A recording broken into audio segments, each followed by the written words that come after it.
I wanted to ask you, Yanis, about what techno-feudalism means and how it relates to people like Bezos and Musk, but also in the context of an announcement made by Jeff Bezos, where he says, I shared this note with the Washington Post team this morning. I'm writing to let you know about a change coming to our opinion pages. We are going to be writing every day in support and defense of two pillars, personal liberties and free markets. We'll cover other topics too, of course, but viewpoints opposing those pillars will be left to be published by others.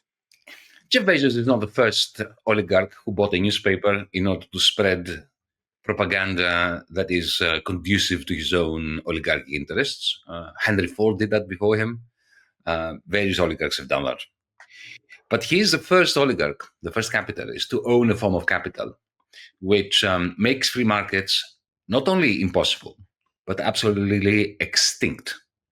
It is interesting that he's giving the directive to his subordinates in the Washington Post. I have to say that to his great credit, his editor resigned. Thank goodness for that. There are some people who hold some basic ethical standards. Close the bracket. He gave them the instruction to wax lyrical about free markets. Well, Amazon.com is the exact opposite of a free market. Firstly, it's not free. Okay, in the sense that it is a complete monopoly. But secondly, it's not even a monopoly, because a monopoly is a market, a monopolistic market. So if I have cornered the salt market, I'm the only seller of salt, then I'm a monopolist. But there's still a market. There are all of you folks. You can talk to one another. You can boycott me, right? The moment you enter Amazon.com, you've exited the market. There are thousands of sellers, millions and millions of buyers. But it's not a market. In a marketplace, Katie, you and I can go down a farmer's market or go into a shopping mall, right? And we look at different commodities that are being sold, shop windows, and so on, and we can have a little discussion. Now, if you and I enter Amazon.com, you from your tablet, me from my laptop, we cannot talk to one another. We cannot see each other. I can never communicate with you or with any of the sellers. There is an algorithm that, like a Soviet planning agency, only it's automated and algorithmic, selects 3 or 4 sellers and matches them to me. I cannot talk to them. I cannot talk to anybody else. I don't know who else is selling, at what price they're selling. I have no idea what price you're being offered for the same item that I'm thinking of buying from Amazon.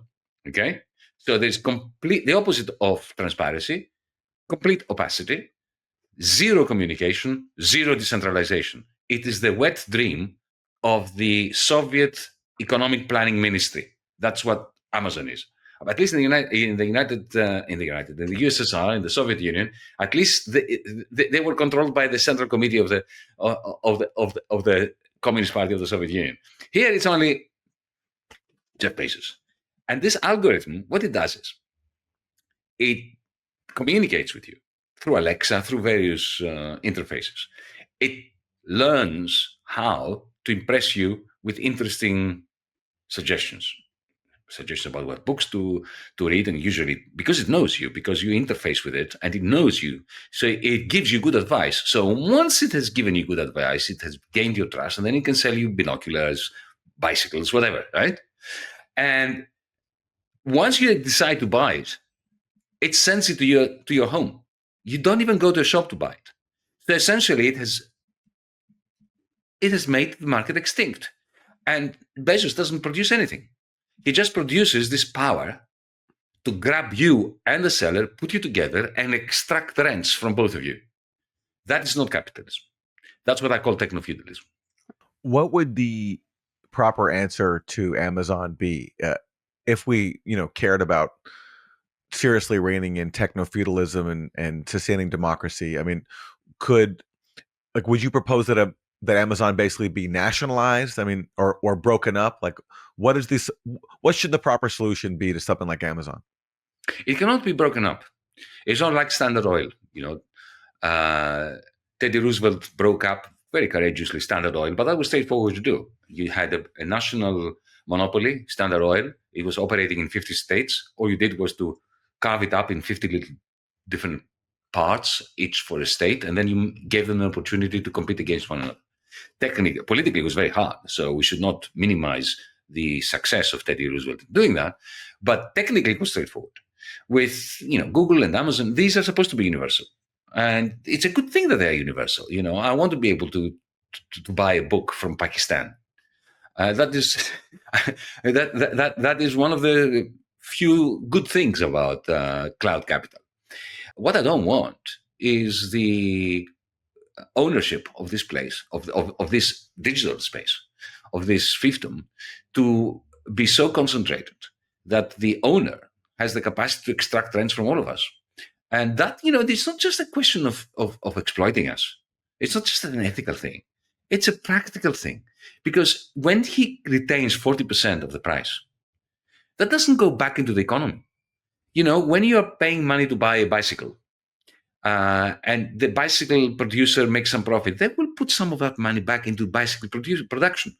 But Bezos is not going to put anything back into bicycle production, into the production of anything, because he's not producing anything. He's just reproducing his own wealth. He gets richer and richer in his sleep and doesn't do anything to contribute to production, to employment, to anything. And even the technology that he develops, he uses it against the rest of society, against producers, consumers, governments, and so on and so forth. So the answer to your question is socialize the bloody thing. A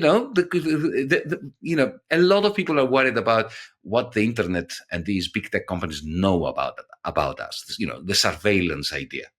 I'm worried about it too, but I have a 3-point tap by the NSA. I've been told that. So everything I do and I know, I'm very proud of that, is known. So I'm far less worried about what these people know about me. I'm much more interested and concerned about what they own, not what they know, what they own. So let me give you a simple example, right? In Britain, in response to Amazon's destruction of the book industry, or near destruction of the bookshops, these few remaining independent bookshops got together and they created their own app, their own platform. It's called bookshop.co.uk. And the idea there is that it operates like it is a cooperative, and they use this in order to keep their independent bookshops going.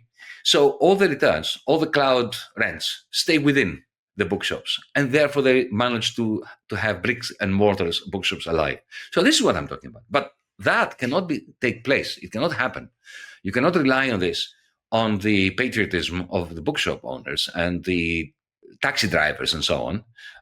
You need society, organized society, which means the state, to come in and ban these big tech monopolies. Just completely ban them and replace them with cooperatives.